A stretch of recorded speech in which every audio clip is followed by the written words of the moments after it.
네, 김영환입니다. 같이 말씀 묵상하겠습니다. 요즘 젊은 사람들이 말을 줄여서 하죠. 근데 여러 가지 말 중에 이런 말이 있습니다. 할, 맛, 하, 안. 무슨 말일까요? 할 말은 많지만 하지 않겠다. 이 말의 줄임말인데요. 상대방이나 상황을 고려하여서 절제하겠다라는 의미를 담고 있죠. 우리가 인생을 살아가면서 말을 많이 하잖아요. 그렇죠? 한두 살 되면 이제 말을 시작하잖아요.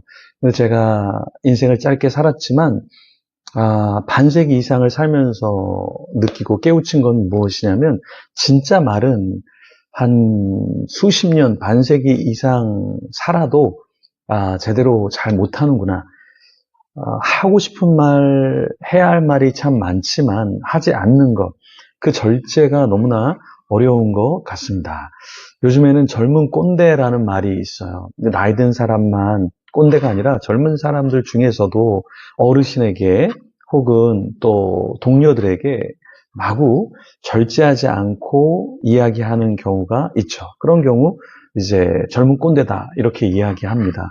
그래서 우리 자신이 어떠한 사람인가, 특별히 또 어떤 말을 하는 사람인가, 우리 자신을 좀 돌아보면 좋겠습니다. 오늘 본문에는 역시 할 말이 많은데 하지 않는 그런 절제된 메시지가 들어 있습니다. 그 내용이 무엇인지 같이 한번 살펴보겠습니다. 11절과 12절 말씀입니다. 멜기세덱에 관하여는 우리가 할 말이 많으나 너희가 듣는 것이 둔함으로 설명하기 어려우니라. 때가 오래되었으므로 너희가 마땅히 선생이 되었을 터인데 너희가 다시 하나님의 말씀의 초보에 대하여 누구에 의해서 가르침을 받아야 할 처지이니 단단한 음식은 못 먹고 젖이나 먹어야 할 자가 되었도다. 히브리서 기자는 멜기세덱에 대해서 할 말이 많다. 하지만 이 서신서를 받는 독자들이 듣는 것이 둔하기 때문에 다 설명하기는 어렵다. 그래서 좀 줄여서 이야기하겠다. 이렇게 이야기합니다. 왜 이런 말을 했을까요? 영적으로 미성숙하기 때문에 진리를 받아들이는 데 있어서 준비가 되어 있지 않기 때문에 너무 많은 것을 하다 보면 헷갈릴 수 있고 제대로 메시지가 전달되지 않기 때문에 절제하겠다, 줄이겠다라는 것이죠.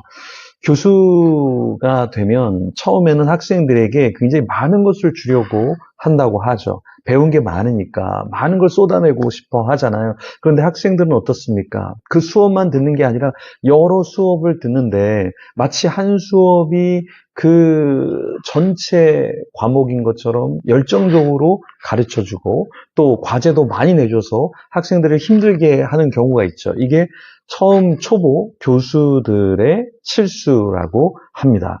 오늘 본문에 이 히브리서 기자는 독자들을 배려해서 많은 말을 하지 않겠다라고 얘기하면서 정말 필요한 것만 말을 하겠다 이렇게 이야기를 하고 있습니다. 이 멜기세덱이라는 것은 무엇이죠? 멜기, 이 말은 말크라고 하는 왕의 단어이고요. 그 다음에 세덱, 히브리어로는 체데크라는 말인데 이것은 공의, 정의라는 말이에요. 그래서 이 단어의 뜻은 공의의 왕, 정의의 왕, 또 혹은 평화의 왕 이렇게까지 해석이 되어지는데요. 이 멜기세덱의 반차는 제가 지난번 묵상 때 말씀을 드렸는데요. 아론의 반차가 아니라 어떠한 근원인지 알지 못하는 신적인 근원의 그 출처에서 온 분이 예수 그리스도다라는 것을 말한다고 말씀드렸습니다. 그래서 여기서 다시 히브리서 기자가 말하는 것은 무엇이냐면 서신서를 받는 자들에게 이것이 어떠한 내용인지 다 풀어서 설명할 수는 없지만 예수 그리스도는 하나님의 어떤 신적인 근원에서 나온 존재이고 너희가 이것을 다 알지 못하는 말씀의 초보자이기 때문에 다 설명은 하지 못하지만 이것을 기억하라라고 말하고 있는 거죠. 그러니까 단단한 음식은 못 먹고 아주 어린 아이와 같아서 유아식, 젖이나 먹어야 하는 너희들이기 때문에 내가 이걸 다 설명하지는 않겠다. 하지만 이 예수님이 어떤 분인가는 알아야 한다라고 이야기를 하고 있는 것이죠.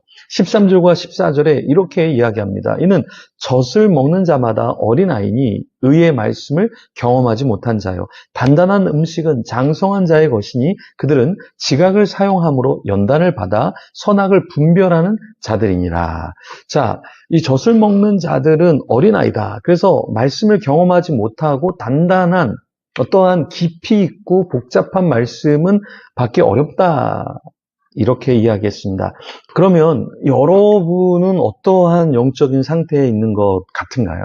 제가 목회자들을 화성신철, 목성신철 때 말씀을 나누고 신학과 철학을 나눕니다. 그리고 제가 매일 철학에 대해서 이렇게 연재를 하고 있는데요.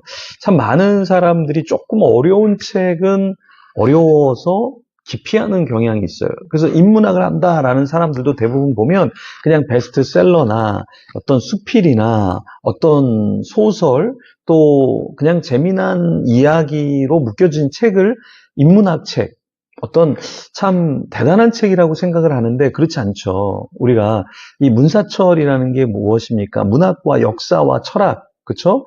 신학 이런 것들을 다루어 줘야 되는데 너무나 얄팍하다 보니까 조금 어려운 철학 내용이나 신학 내용이 나오면 이렇게 기피하려고 하고 소화시키지 못하는 경우가 있어요. 저도 역시 그랬고요. 그래서 저도 날마다 이렇게 연재를 하는 이유는 무엇이냐면 저도 어린아이와 같은 수준에 머물지 않기 위해서 책을 보고 연구를 하고 묵상을 하고 정리를 해 나가는 것입니다. 여러분도 마찬가지로요.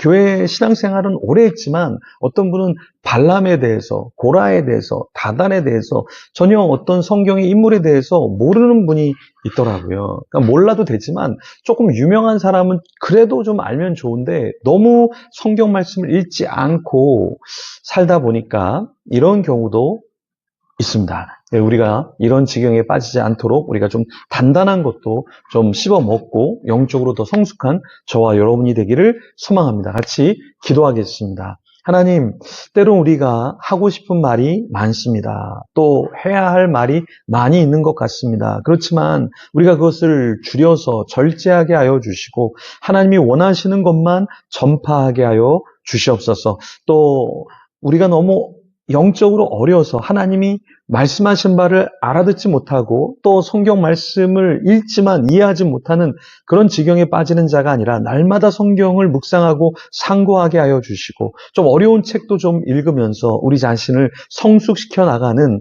지혜로운 자, 주님이 원하시는 그러한 이 시대의 하나님의 아들과 딸이 되게 하여 주시옵소서. 오늘 하루도 주님의 말씀과 동행하게 하여 주시고 주님을 전파하고 더 깊이 주님을 이해하는 자 되게 하여 주시옵소서. 감사합니다. 예수님 이름으로 기도드립니다. 아멘. 우리 계속해서 기도하며 주님 앞에 나가겠습니다.